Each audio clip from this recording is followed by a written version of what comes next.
Monsieur le maire, vous m'avez coupé la parole la dernière fois. Eh oui, quand mais ça vous avez sera parlé. une deuxième fois. Eh ben voilà, allez-y, coupez-moi la parole la deuxième fois. C'est fait.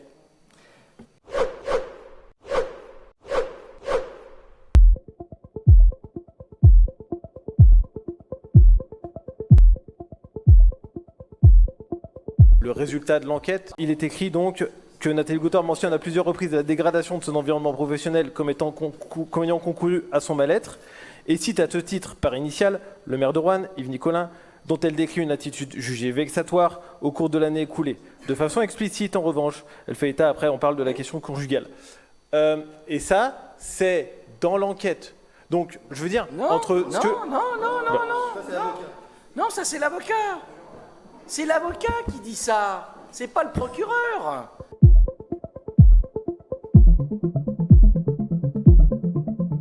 Ce que j'ai lu a l'air d'être le communiqué.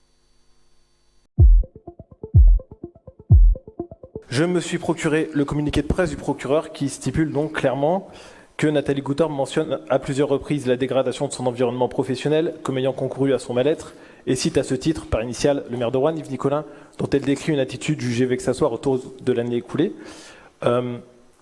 Afin que les débats soient convenables, est-ce que vous pourriez du coup retirer vos propos sur lesquels vous disiez que ce n'était pas les communiqués du procureur, mais que vous disiez que c'était le communiqué de l'avocat? C'est l'avocat qui dit ça.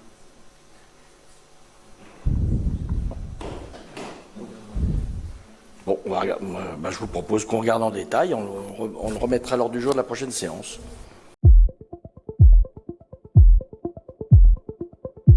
Monsieur Place. Les propos que j'ai tenus, à savoir que Nathalie Goutor mentionne à plusieurs reprises la dégradation de son environnement professionnel comme ayant concouru à son mal-être et qu'elle cite à ce titre par initiale le maire de Roanne, Yves Nicolin, dont elle décrit une attitude jugée vexatoire au cours de l'année écoulée. On aimerait avoir une rectification de votre part et on trouve ça incroyable que sur quelque chose d'aussi factuel que le communiqué de presse du procureur que je vous lis, vous ne reconnaissiez pas une erreur. Vraiment, c'est assez étonnant. Nous sommes là pour approuver le procès-verbal de la séance. Monsieur le maire, on peut peut-être corriger une erreur qui a eu lieu il y a 6 mois. Ce n'était pas l'objet de votre demande et aujourd'hui nous devons approuver le procès-verbal. C'est l'objet de ma demande. Si vous estimez que j'ai dit quelque chose qui ne vous convenait pas, vous en tirez vous-même personnellement les conséquences. Vous me poursuivez en justice si vous le souhaitez, mais nous nous en tenons à l'approbation du procès-verbal de la séance du 12 juin.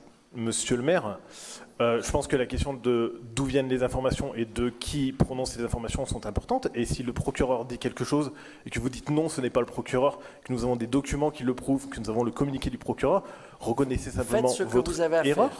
Faites ce que vous avez à faire. Je ne comprends pas votre entêtement. Vous pouvez avoir...